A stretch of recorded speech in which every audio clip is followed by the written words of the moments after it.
อันนี้ก็คือถ้ำดินเพียงเมืองนครบาดาลอยู่ดีบ่ว่าดีเนาะเฮากะ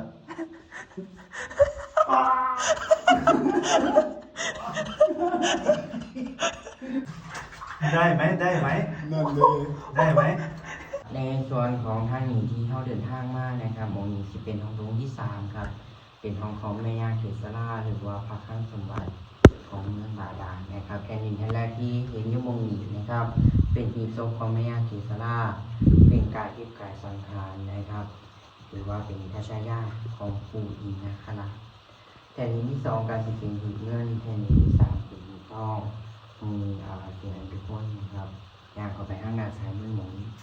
สุดแผ่นดินที่3บุญมาหาไก่บุญดอกหนึ่งมีเปิดซับเปิดเงินเปิดทองครับที่ได้คลิปมาให้เอาตนยันโยมเบิ่งบ่ได้เรื่องง่ายเนาะ โอ้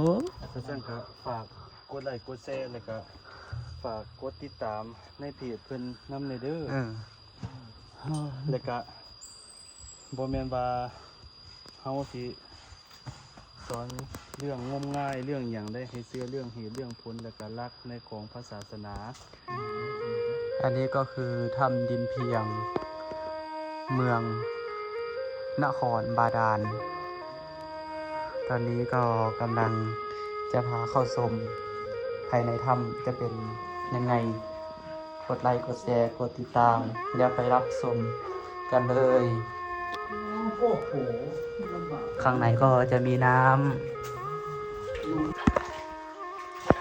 โอ้ บอยรอดมาได้ไหมไปได้ครับ เนาะจะมีน้ำปั๊มน้ำอันนี้ต้องระมัดระวังโอ้โห มันโต๊ะเหรอ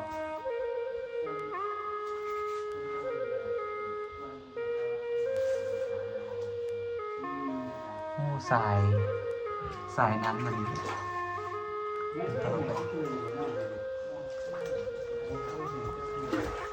อ่ะโอ้โหลึกโซนนี้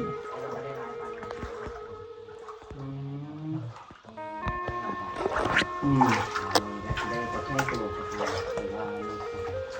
แต่ว่าที่ข้างในจะเป็นที่ทางระดับ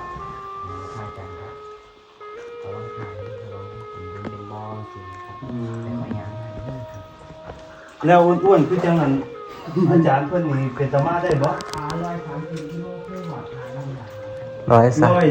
130 กิโลเคยรอดผ่านมาแล้วหลวงพี่บอยเท่าไหร่ 129ครับ 130ไปโอ้ ส่วนทำนี้เพิ่นก็ว่า130 กิโลสามารถไปได้พระอาจารย์จะกิโลเท่าไหร่น้ำหนัก ไปก่อนเลย ไปก่อนเลยบ่ ผมจะถ่าย โอ้โหอันนี้ก็เป็นซอกที่จะได้ไปกำลังมาครับโอ้50 กว่ายังไปยากแล้วก็ยังไม่ฮอด100มากำลังรออยู่ อันนี้ก็ ต้องให้อ้อมมา อันนี้เป็นทางออกเนาะต้องพี่เนาะทางไปโอ้เป็นซอกเป็นมุมเข้าไปรับให้ห อั ลั น ง นี้พี่บอยอันนี้ มาปลากระเตี๋ยวแล้วต้อง ถ่ายยูทูบเบอร์ด้วยไปได้หรือเปล่าให้เห็นยูทูบเบอร์แน่นั่นแหละนี่แหละอันนี้ก็ยูทูบเบอร์เขา คนเฮ็ดแสงสี อีกวงหนึ่งกำลังรอดท ที่จริงมัน ำรอดได้อยู่บ่ล่ะ มีหลายมีอยู่เลยแต่ว่ามีช่วงหนังได้อยู่แต่ว่ามันชื้นหลายหรือว่าหนังมันของหนังมันไม่ผ่าน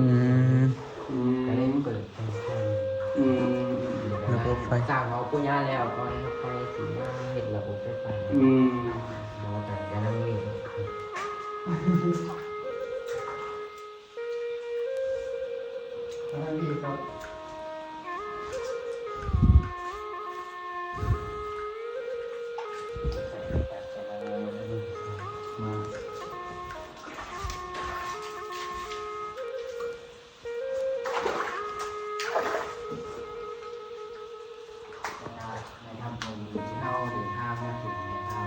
อันนี้จะเป็นห้องตรงที่สองครับ เป็นห้องของผู้หญิงนะครับในยาที่ห้องนะครับขอไปหน่อยครับทำให้ก่อนนะครับแล้วก็ส่วนด้านบนศีรษะนะครับที่มีลูกตุ้งเป็นลูกตุ้งสี่เหลี่ยมอยู่ที่ต้นหัวตรงนี้นะครับตามตำนานในความเชื่อของชาวบ้านเราเชื่อกันว่าด้านบนศีรษะจะเป็นหีบศพของผู้หญิงนะครับเป็นการที่การสังขารของผู้หญิงนะครับสองมือนะครับเป็นพื้นฐานขอพรได้ครับด้านล่างสีนี้น้ำดิบลงมาตลอดเวลามองเพื่อนเชื่อกันว่าเป็นน้ำมันหรือว่าน้ำมันครับ และนี่เป็นลงศพลอยฟ้าตัวนี้ เป็นลูกสี่เหลี่ยมเลย สี่เหลี่ยม มีเทิง น้ำหยดอยู่ตลอดอีกน้ำมนต์โอ้มันทะลุไปหอดปูนตัวนี้ หมดนาฬิกาเนาะไปต่อกันเลยไป โอ้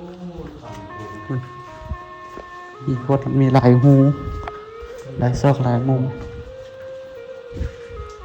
พูดอะไรจึงทำซอกออกไปคุณ ตัวหนึ่งนะครับการเป็นสัมภาระท่านของ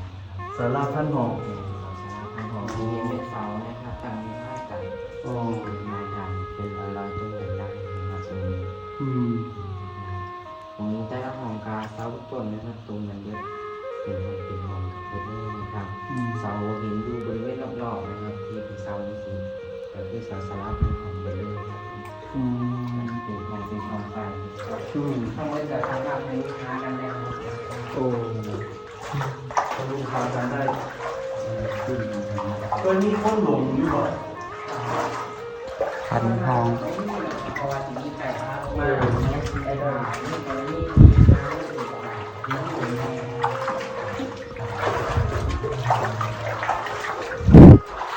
คนลุกไม่ดี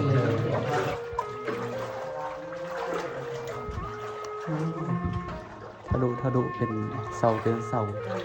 นว่าพันห้องนี่ อืมอืม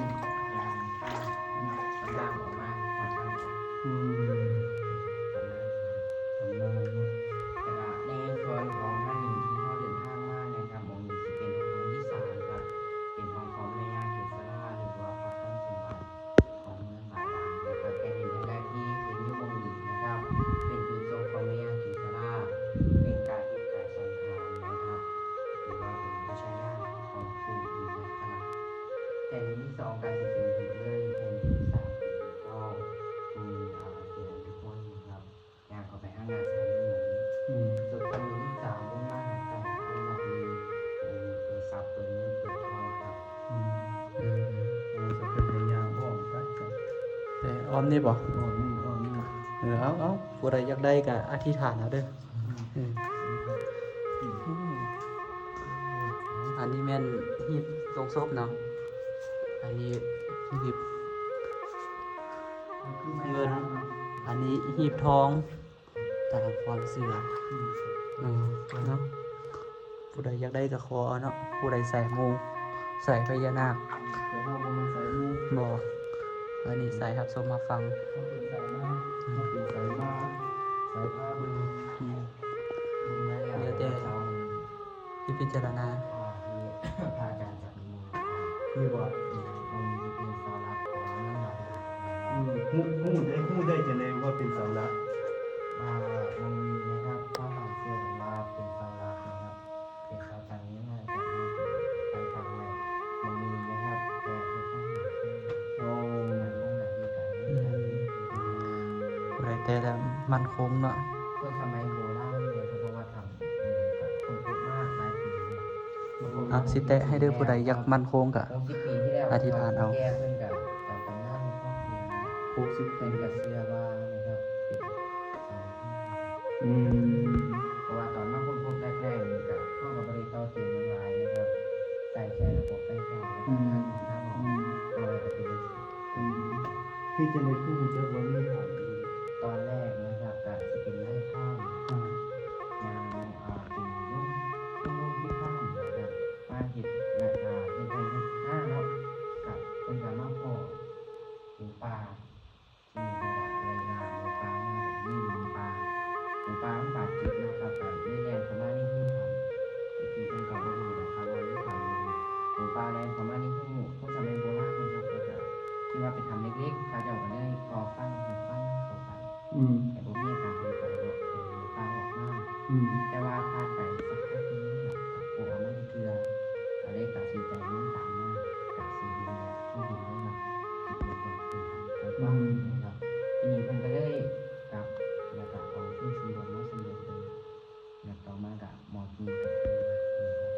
แต่ก่อนเป็นที่ดินส่วนบุคคล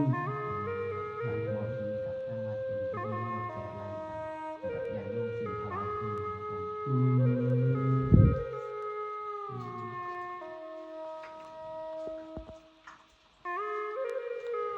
ม เสามั่นคงอันนี้เสาหลัก เสากลางเมืองบาดาลผู้ใดจับแล้วมีความมั่นคงเนาะเพิ่นว่าให้อธิษฐานเอาเนาะผู้ใดบ่ได้มาก็อธิษฐานเอาเด้อก็สิไปต่อเนาะวันนี้เนาะโอ้โหเสาพันห้องเป็นเสาเป็นเสาเป็นห้องเป็นห้องแบบว่ายัดลงทางถ่าคอยนี่เด้อ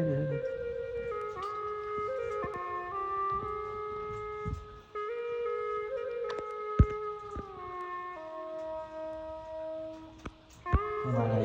เป็นอย่างแล้ววันนี้ คนหนาวลุกเลย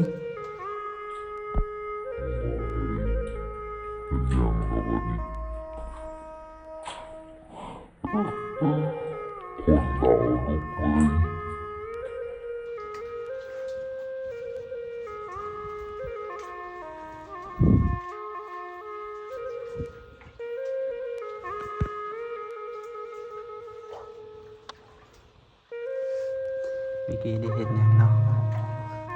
น่าจะเป็นดอกไฟคนหนาวลุกยืน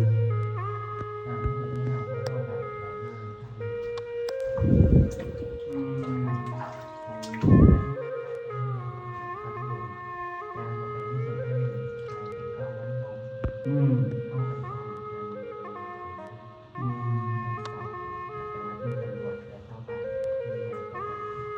เส้นทางนี้มันมีขับแคบ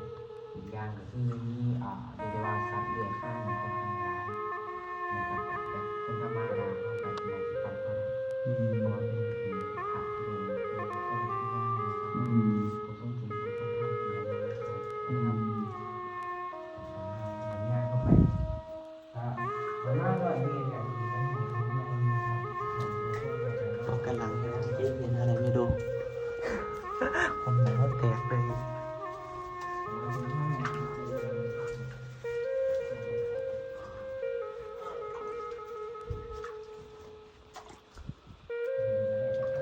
ดูเป็นกระดูกอะน่าจะเป็นกระดูก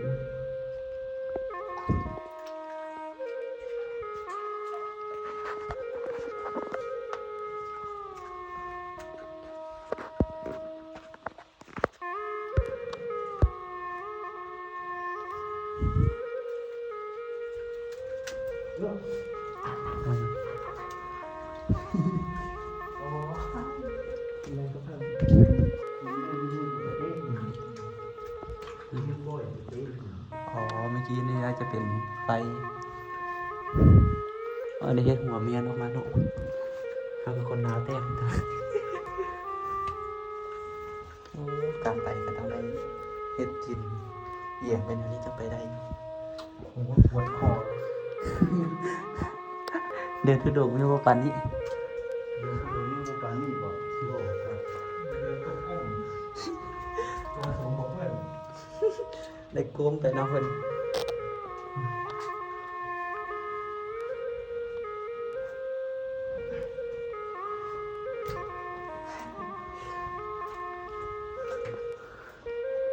อ๋อดิตอนนั้นเห็นมันสอดมาพี่เลยดิอืมเป็นห้องเป็นห้องไปเลย แล้วมันจะสอดกันเลยอืมแต่น่าอัศจรรย์อย่างหนึ่งเนาะปกติถ้าว่าเปลี่ยนหูไปก็หูไปอย่างเดียว อันนี้เป็นหูไปแล้วมันสอดไปสอดไปให้เป็นคือเสาหินตั้ง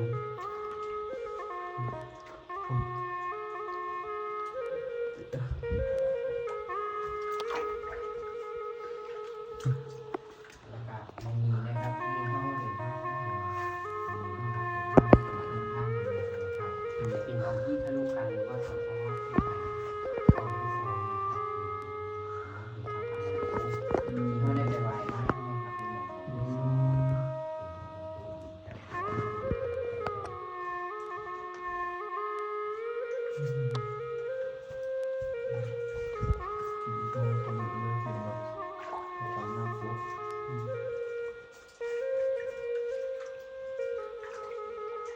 ต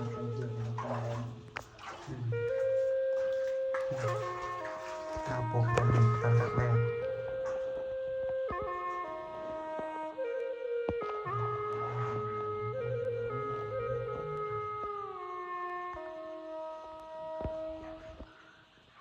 หนื่อยไหมมาได้ครึ่งทางแล้ว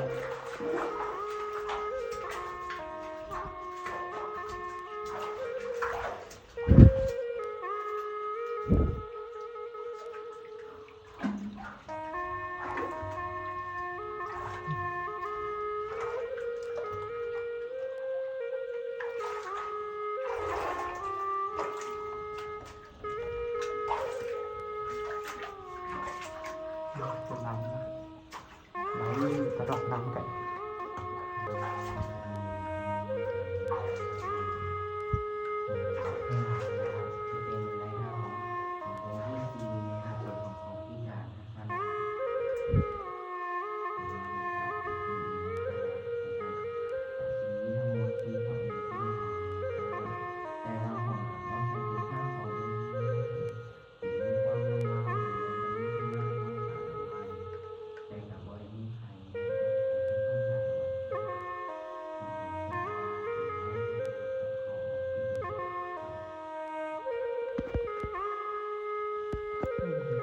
เกียงเนาะเป็นคนเขาตลอดอันนี้ลูกสาว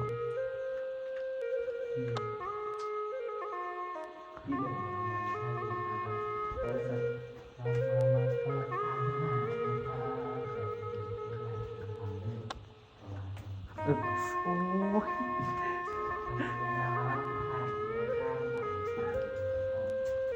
โหสิได้ค้านแต่ก็มีบัดนี้ อีตุนเจ้าของเล่นหลับเลยนะ อันนี้ไฮไลท์ของทำบนนะ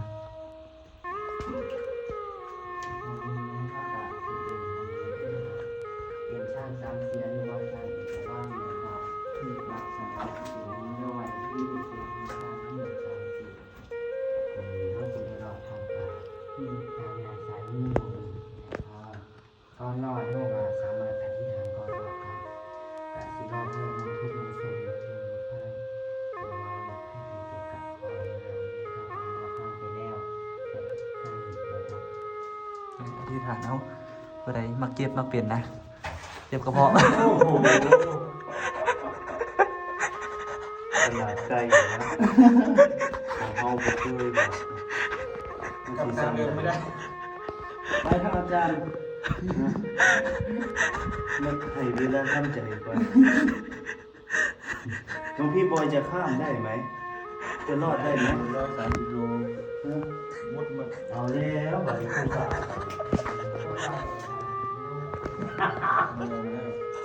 หลาย30 กิโลไปได้ อันนี้เท่าไหร่ หูไหนมันรอดหูไหนใส่สุดนี่บ่โอ้ยได้บ่เนาะบัดนี้ผู้ขาเนาะอยู่ดีบ่ว่าดีเนาะเฮาก็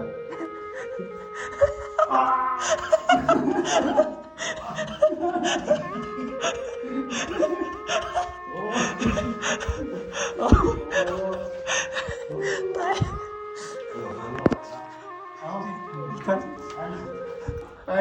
ได้จังมาตากล้องมาพี่ฟังเอารอดมาก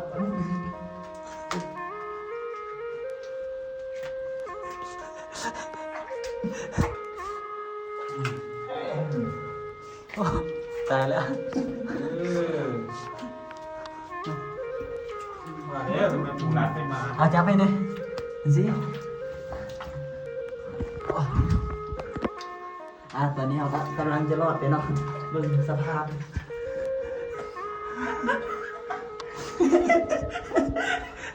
เอาเหยียดขาเลยไปถึงตรงนั้นเลย โอ้โหขนาดตัวเล็กอะ 2 กล้องนะ ไปปูงัวดีกว่าเอาผีเอาไว้ดีกว่า ได้ไหมได้ไหม นอนเลย ได้ไหม มาเลยเสียงมัน ได้ไหมนอนได้เนาะ โอ้ ได้เอายากเลย เก่งมากเลย อินเตอร์คนอ้วนๆนี่เนาะโอ้ ไม่มีที่ยืนเลยเนี่ยเขาเรียกไม่มีที่ยืนอยู่ในต้องก้ม ไม่มีที่ยืนในถ้ำอันนี้นะ มีแต่นะ ไม่มีที่ยืนในสังคม อำเภอสังคม มีแต่ที่มุด เดี๋ยวทางต่อวิมุตติสุขบ่อ๋อเจ็บคอหน่อย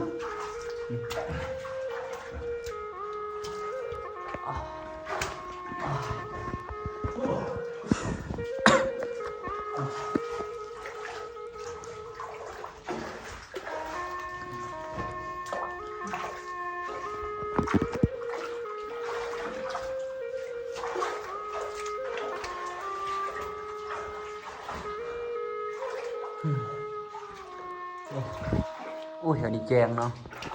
หายใจฝืดหรือยัง น้อยหนึ่ง ไม่เหนื่อยมันปวดหลัง ว่าเจ็บงอนนี่ที ไปห้องเลยบ่น้อง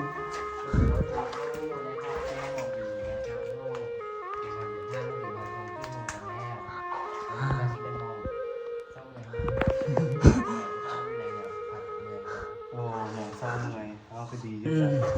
จ้ะ เจ็บคอยัง หายใจฝืดแล้ว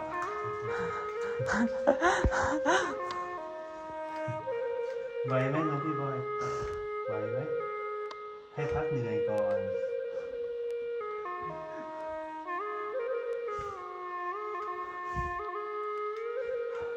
เมื่อยบ่เมื่อยฟังเสียงหายใจกับคุณครับ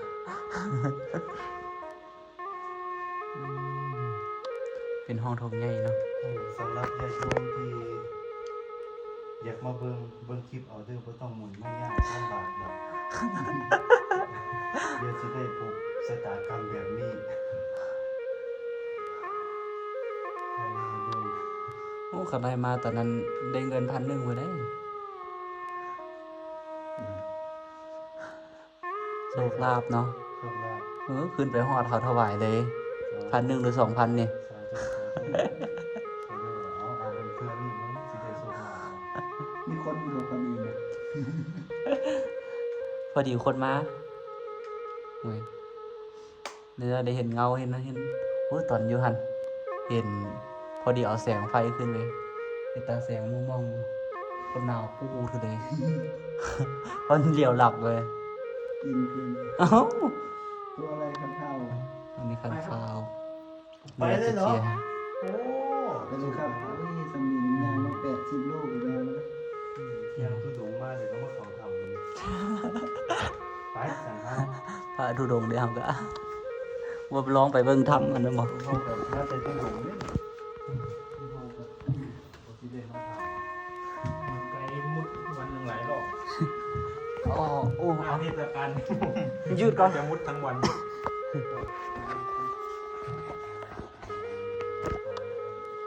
ทางมาถึงของผมที่ผมเนี่ยนะครับเป็นทาง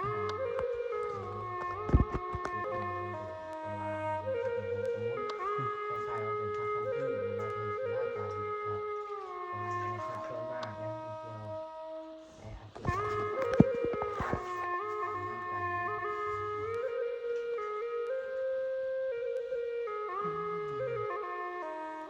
ารคล้ายๆหนังสือว่าสมุดที่กลางออกครับผม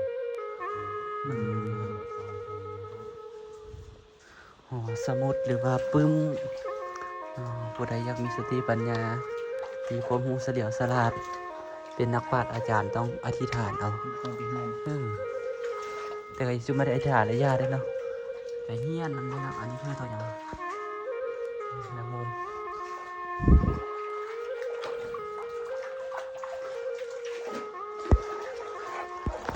คอยโฟกัสเลยมันก็ไปจำอะไรอู้ยเลิกเลย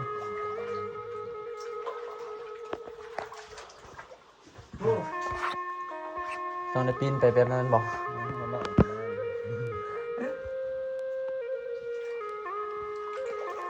เขาเฮ็ดเนี่ยไหนก็จะเฮ็ดน้ำเขาก็เนี่ยมันง่ายเนอะ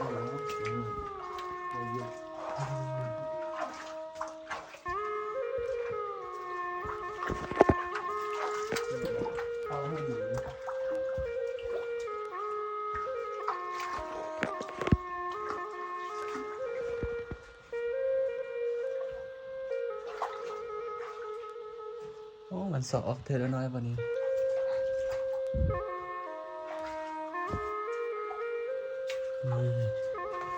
เลยมาคาไว้อยู่นี่แหละมาตอนนั้น มาด้านสุดเลย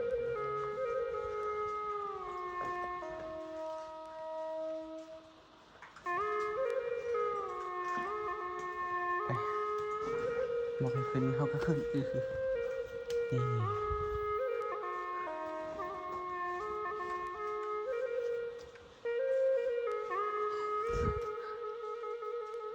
เบิ่งยังมียังไง คันไก่ผ้าเรียงกับสีเรียงนะดีๆ ตัวอะไร ไก่ขันบอกเขาเขามาเขาคนห้องแต่นี้ ไป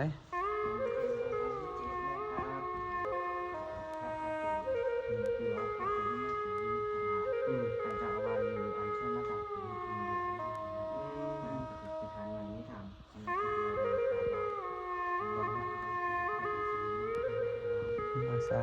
ธุ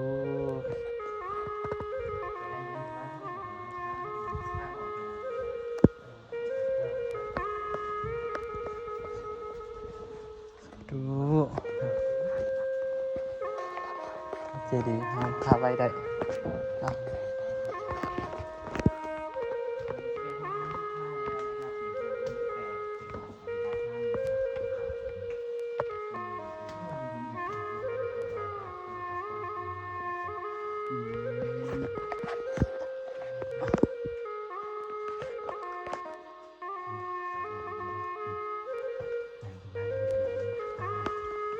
ปีนบันไดขึ้นมานะครับระวังหลังกับหัวนั่นเด้อครับความไม่มีเชือกจับดินครับ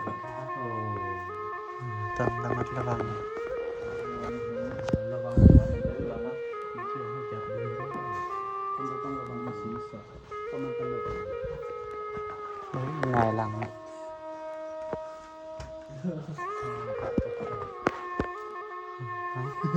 ขึ้นไปก่อน อันนี้ห้องโถงที่8ไว้สำหรับใบผ้าสวดมนต์นั่งสมาธิออกไปเนาะออกนอกเลยแล้วบัดนี้ อันนี้คือขั้นใดขึ้น ต้องระมัดระวังเนาะเพราะว่าขั้นใดมันก็เงือกขึ้นเงือกลงอยู่ว่าสิได้ภาพมาให้ประธานญาติโยมได้รับชมกับโอ้โหไม่ธรรมดาเลย อันนี้ก็เป็นทางขึ้น เดี๋ยวอย่าเพิ่งขึ้นมาเดี๋ยวเอาบันไดออกก่อน จะขึ้นยังไงล่ะทีนี้ ขึ้นเอาสายไฟสายท่อปะ บันไดขึ้น กำลังขึ้นนะ พี่ใครเอา ใครออกวะ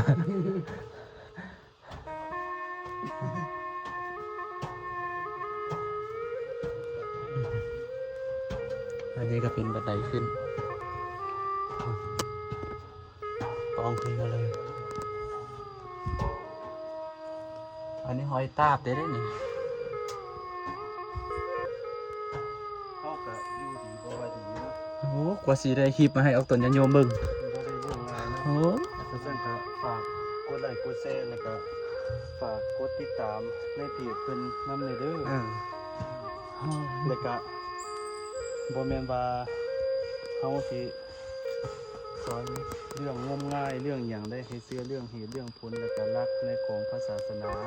เรื่องใดบ่เป็นตาเชื่อเฮาก็บ่เชื่อ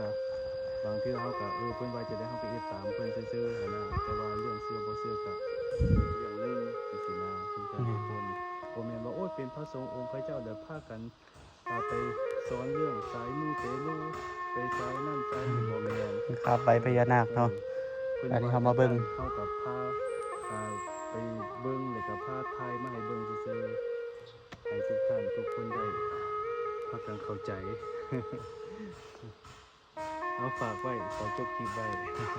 เพียงเท่านี้แหละเด้อ สาธุ